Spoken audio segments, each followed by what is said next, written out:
In Rust, there are many playstyles that are considered unsporting, unethical, or cheap.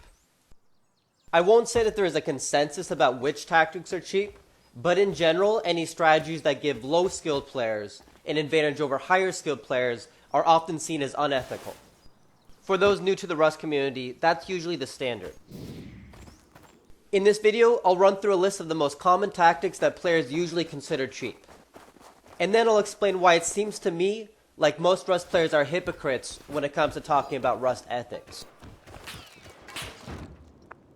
So let's begin the list. Number 1, killing nakeds.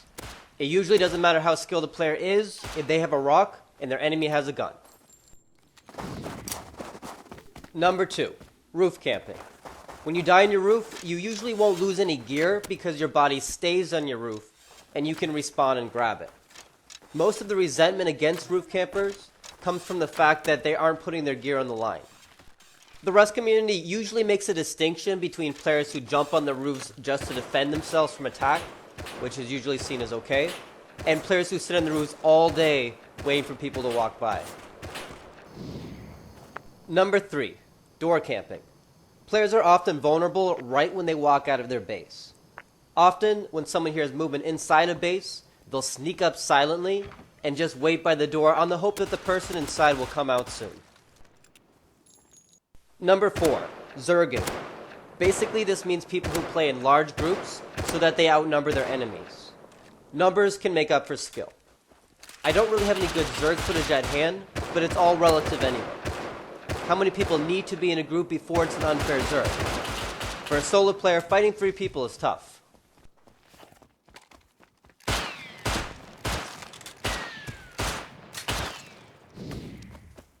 And finally, number 5, offline raiding. Attacking an offline player's base is easier since the owner of the base can't fight back. Raiding a wooden base with a flamethrower or picking a backwards wall in a new base is even less fair because there's little risk or cost for the raider. There's also often some shade thrown around after fights that are just clearly unequal. A revolver versus an AK, for example. Usually an armed player is considered fair game though. Killing nakeds, roof camping, door camping, zerging, and offline raiding are the 5 tactics that I hear players in the community complaining about the most. Those strategies can allow a low-skilled player to defeat a highly skilled player, and so for that reason they are often seen as unsporting. I'm going to let some footage run of unfair fights while I give you my analysis on the state of Rust ethics. I have 2 lines of thinking on this. First, I think it's often a good idea from a gameplay perspective to limit tactics that require less skill. I've heard it suggested before, for example, that players in tall towers should see fog to make it harder for roof campers. That could be good for the game. I'm not really taking a position on whether it's good or bad for the game that we have naked killing and offline raiding. It's possible in the game we have, and so we see it. I'm offering a framework for understanding why players consider strategies that the game allows us to use to be unsporting. Many players don't like how they can be defeated by less skilled players who rely on roof camping and all of that. My second line of thinking is that whenever the discussion of Rust ethics comes up, most people seem to have an opinion, and most people's opinions seem to be hypocritical. Zergs will chase you inside your house and then complain about you roof camping them. Roof campers will complain about offline raiding. People who kill nakeds will complain about zerging and roof camping. I was having a discussion with someone not too long ago about zerging. The guy was trying to tell me that zerging was a cheap tactic, but that killing nakeds was okay. I kept asking him questions to try to get him to explain to me how zerging is different from killing nakeds.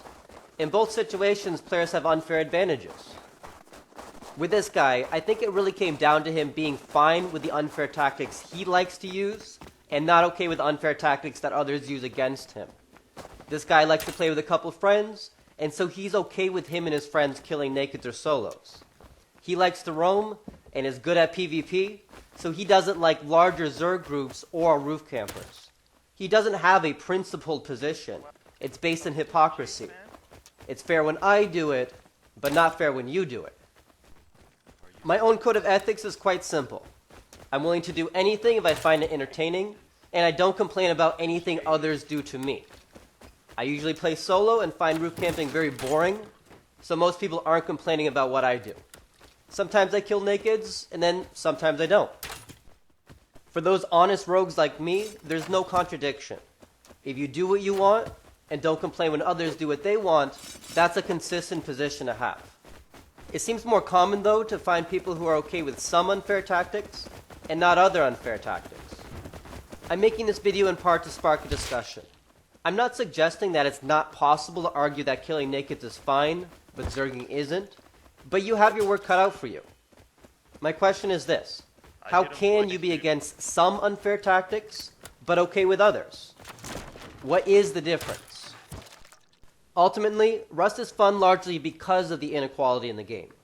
There's a reason why playing the actual game is more fun than just playing on Battlefield servers, where everyone has the same gear.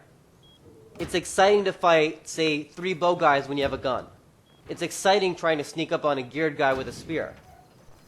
The fact that the community can debate ethics also shows how rich the game really is. Thank you so much for watching, guys. Make sure to let me know what you think.